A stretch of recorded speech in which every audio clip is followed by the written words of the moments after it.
आखिरकार इंतज़ार की घड़ी ख़त्म हुई।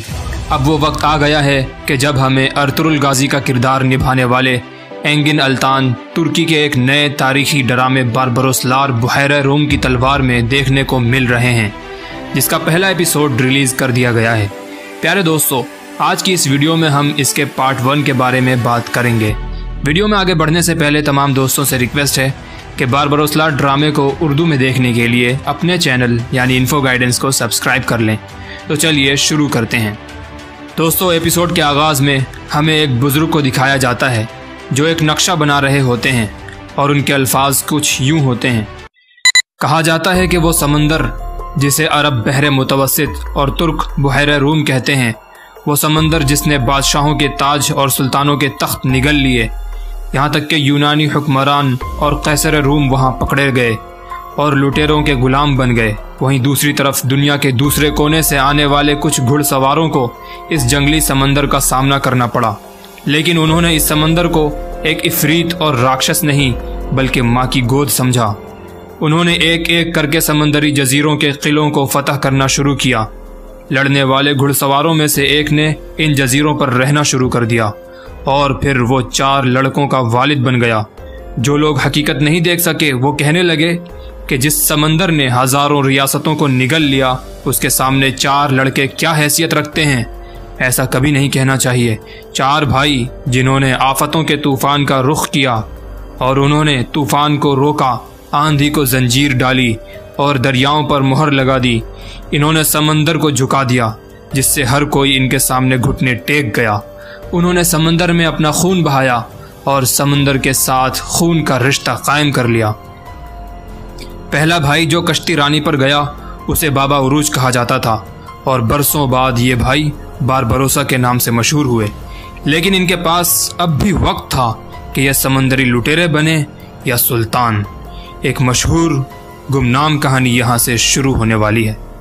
दोस्तों, इसके बाद अब असल कहानी शुरू होती है, जिसमें हमें समंदर में एक बहरी जहाज देखने को मिलता है जहां तमाम लोग अपने अपने कामों में मसरूफ रहते हैं कि उसी दौरान वो बहरी जहाज एक बड़ी सी चट्टान से टकराकर हिलने लगता है। लेकिन इसी हलचल में हमें एक ऐसा चेहरा देखने को मिलता है जिसके हम सब मुंतज़िर हैं, और वो हैं इस ड्रामे के मेन कैरेक्टर जिन्हें इस सीरियल में उरूज रईस के नाम से जाना जाएगा। दोस्तों, बाबा उरूज की जैसे ही एंट्री होती है सबकी नज़रें इन पर जम जाती हैं और वो मंजर बड़ा ही कमाल का होता है। लेकिन अभी बाबा उरूज खड़े ही होते हैं कि अचानक बहरी जहाज़ दूसरी मर्तबा एक छोटी चट्टान से टकराता है, जिससे इसमें दोबारा हलचल मच जाती है। और फिर बाबा उरूज का हुक्म मिलते ही तमाम सिपाही जहाज़ को बैलेंस करना शुरू कर देते हैं। हर बंदा अपनी अपनी जिम्मेदारियां तहे दिल से निभा रहा होता है। इसी दौरान बाबा उरूज अपने जाबाजों को कहते हैं कि जहाज़ के कैप्टन ने हमें इशारा किया और हमने कहा ठीक है, जहाज़ की क़ियादत करते हुए उसकी हिफाजत करना हमारी जिम्मेदारी है। और फिर अपने तमाम सिपाहियों से मुखातब होकर कहते हैं, मैंने तुम लोगों से कभी झूठ नहीं बोला, मैंने तुम्हें कभी उस लड़ाई में नहीं भेजा जिससे मैं डरता हूँ। मैं आज तुमसे खुलकर बात करूँगा। पानी ज़्यादा गहरा नहीं है लेकिन ये ख़तरनाक है। हमारा जहाज़ और हमारी जिम्मेदारियाँ भारी हैं। हमारा इरादा अपनी मंजिल तक हिफाजत के साथ पहुंचना है, लेकिन हम नहीं जानते क्योंकि नक्शे पर लिखा है कि हमारी लड़ाई भी हो सकती है। मेरे जाबाजों, दुनिया में 3 तरह के लोग होते हैं। एक बादशाह, दूसरे वो जो बादशाहों से डरते हैं, तीसरे वो जो बादशाहों को डराते हैं। हम उन लोगों में से नहीं हैं जो आसानी से डर जाते हैं। सिपाहियों, आज के दिन मैंने अहद किया है कि चाहे हमारा सामना डाकुओं से हो या बादशाह से, मैं उन्हें डराऊंगा। क्या अब हमारा ये अहद हमारा मुकद्दर होना चाहिए? तो बाबा उरूज के सारे सिपाही एक बुलंद आवाज़ में कहते हैं कि हमारा अहद हमारा मुकद्दर बने, हमारी जानें इस राह में कुर्बान। फिर यही सदाएं हमें सुनने को मिलती हैं। दोस्तों, इसके बाद हमें दिखाया जाता है कि बाबा उरूज बहरी जहाज़ के एक अगले सिरे पर खड़े होते हैं और मुंह से सीटियां बजाना शुरू कर देते हैं, जिसकी आवाज़ पूरे समंदर में गूंजने लगती है। बेसिकली ये ट्रिक आगे के रास्ते को जानने के लिए इस्तेमाल की जाती है। मतलब ये कि आवाज़ गूंजी तो समझ लो कि आगे का रास्ता तंग है, यानी बहुत नैरो है। खैर, जब बाबा उरूज को यह यकीन हो गया कि आगे रास्ता तंग है तो वह फ़ौरन कहते हैं चप्पू को दाएं घुमाएं। मतलब ये कि बहरी जहाज़ का डायरेक्शन चेंज किया जाए। हुक्म की तामील शुरू हो जाती है और फिर सब अपने अपने कामों में लग जाते हैं। दोस्तों, इसके बाद हमें इसी समंदर में एक दूसरा जहाज़ दिखाया जाता है। इस जहाज़ में भी काफ़ी सारे लोग होते हैं और हथियारों से लेस होते हैं। कुछ लोगों को इन्होंने जंजीरों से जकड़ा हुआ होता है कि इतने में इस जहाज़ का कमांडर कहता है कि उस्मानी सुल्तान का कैदी गुलामों के लिए भेजा हुआ तोहफा यहाँ से गुजरेगा और हम नहीं चाहते कि उस जहाज़ के लोग हमें देखकर एहतियाती तदाबीर इख्तियार करें। दोस्तों, ये उसी जहाज़ के बारे में बात कर रहे होते हैं जिसमें बाबा उरूज होते हैं। खैर, ये बातें पास बैठे कैदी भी सुन लेते हैं। उनमें से एक कैदी कहता है, वो उस्मानी सुल्तान है, ये जालिम एक मुसलमान जहाज़ से टक्कर लेंगे, हमें चौकस रहना चाहिए। इनकी यही बातें हो रही होती हैं कि इतने में कमांडर आ जाता है और कहता है कि तुम बहुत बातें करते हो, अब तुम्हें आराम की ज़रूरत है। इसी के साथ अपनी दोनों तलवारों से उसकी गर्दन को काट देता है और कहता है, जो भी बहादुरी दिखाने की कोशिश करेगा उसका अंजाम यही होगा। इन बेवकूफ़ों के मुंह को बंद कर दो। फिर हुक्म की तामील होती है और कैदियों पर जुल्म का बाजार गर्म होने लगता है। प्यारे दोस्तों, इसके बाद हमें दूसरी तरफ बाबा उरूज और उनके दिखाया जाता है, जो कहता है कि चट्टानों की गूंज के मुताबिक लगता है कि आगे रास्ता तंग होगा। बाबा उरूज कहते हैं, मुझे रास्ते की फिक्र नहीं है, लेकिन फिर भी अभी तक हमने रास्ते का इख्तिताम नहीं देखा। अभी यही बातें हो रही होती हैं कि हमें इस ड्रामे में एक और मेन कैरेक्टर देखने को मिलता है जिसका नाम इलियास है और ये बाबा उरूज का छोटा भाई होता है, जो खूब मज़े से जहाज़ के निचले हिस्से में आराम कर रहा होता है और ऊपर जाने के लिए अपना कुल्हाड़ा तैयार करता है। इसके साथ ही हमें एक ऐसा मंजर दिखने को मिलता है जिसमें एक बंदा पहाड़ के पीछे से बगुले जैसी आवाज़ निकालता है। बाबा उरूज ये सुनकर थोड़ा चौंक से जाते हैं और अपना ख्याल पेश करते हैं। प्यारे दोस्तों, हकीकत में ये दूसरे वाले बहरी जहाज़ के बंदे होते हैं जो अपने लोगों को इस आवाज़ के कोड वर्ड में समझा रहे होते हैं। दूसरी तरफ वही कमांडर यह आवाज़ सुनकर कहता है कि हमें इशारा मिल गया है, जल्द ही हम उन्हें चट्टान के करीब देखेंगे क्योंकि वो तंग रास्ता इस्तेमाल कर रहे हैं। फिर दूसरी तरफ दिखाया जाता है कि इलियास उड़ता हुआ बाबा उरूज के पास पहुंचता है। तो बाबा उरूज कहते हैं कि इलियास, मैं चाहता हूं कि फर्श खुश्क हो, मैं नहीं चाहता कि हमारे आदमी फिसल जाएं। लग रहा है कि हम जल्द ही एक मुकाबला देखेंगे। उनकी यही गुफ्तगू चल रही होती है कि इतने में एक कासिद आता है। तो उरूज रईस कहते हैं, आप अपने कमरे में जाएं और अपने मुहाफिजों को अपने साथ ले जाएं। ये सुनते ही वो कासिद, जिसका नाम हीराबाई होता है, चला जाता है। ये कासिद उस्मानी सल्तनत की तरफ से भेजा हुआ होता है। नाजरीन, दूसरी तरफ कुफ्फार का कमांडर कहता है, हम उन्हें देखते ही तोपें चलाना शुरू कर देंगे। अगर वो रुक गए तो बहुत अच्छा, और अगर नहीं रुकते तो और भी ज़्यादा अच्छी बात है। खैर, दूसरी तरफ उरूज रईस अपने साथियों को कहते हैं, हर कोई पनाह ले लो, और ख़ुद तीर कमान लेकर तैयार हो जाते हैं। जैसे ही उनको हल्की सी भनक लगती है, ये झट से एक सिपाही को तीर का निशाना बनाकर शिकार कर लेते हैं, जो सीधा इनके जहाज़ में आ गिरता है। उसके बाजू पर बने हुए निशान को देखकर समझ आता है कि वो काफिर है। इतने में एक सिपाही आकर कहता है कि जहाज़ नज़र आ गया है। ये सुनते ही बाबा उरूज उसे देखने लग जाते हैं और अपने भाई इलियास से कहते हैं, ये वही लोग हैं जो बगुले की आवाज़ निकाल रहे थे, वो किसी को खबरदार कर रहे थे। अब हमें भी होशियार रहना चाहिए।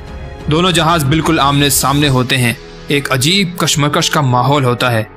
उरूज रईस कहते हैं, लड़ाई अब होकर रहेगी, या अल्लाह या बिस्मिल्लाह। और फिर कहते हैं, लोगों को तोपों की तरफ जमा करो। सब अपनी अपनी तैयारियों में लग जाते हैं और दूसरी तरफ से कुफ्फार के कमांडर का हुक्म मिलते ही तोपों की बौछार शुरू हो जाती है।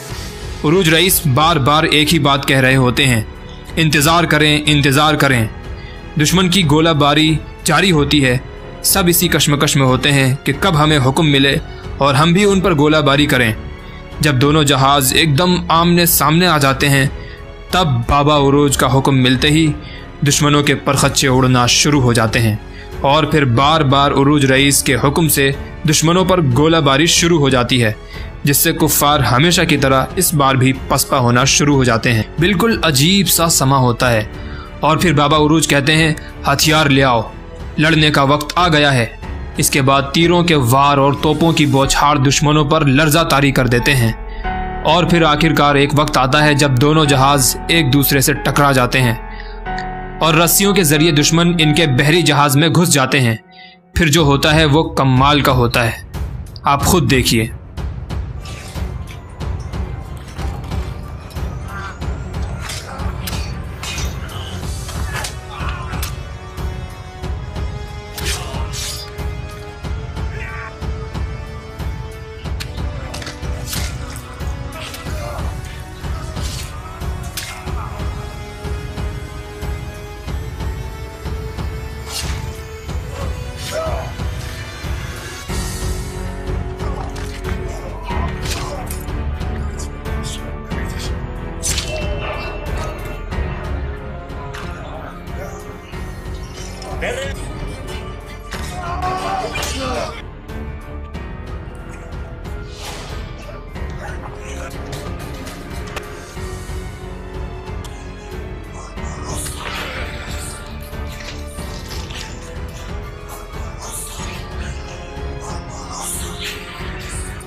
दोस्तों आपने इस वीडियो को बहुत गौर से देखा होगा जिसमें उरूज रईस को इस सीरियल की पहली फतह नसीब होती है और गद्दारी अपने अंजाम को पहुंचती है।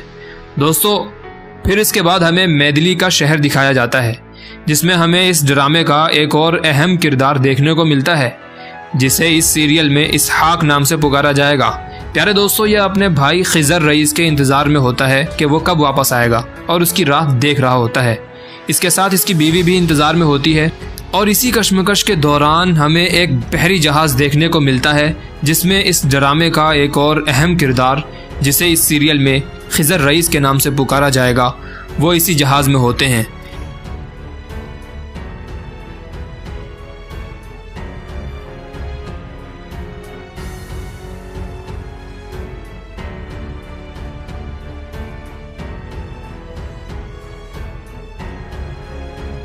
नाजरीन आपको अभी वीडियो देखकर जो हुआ वो मालूम हो गया होगा कि अभी अभी क्या हुआ, लेकिन इस हल्की सी फाइट के बाद इनकी आपस में बातें शुरू हो जाती हैं कि इस बैग में ऐसा क्या है जो आप इसकी इतनी हिफाजत कर रहे हैं। तो खिजर रईस कहते हैं कुछ खास नहीं, बस साइंस का इल्म है।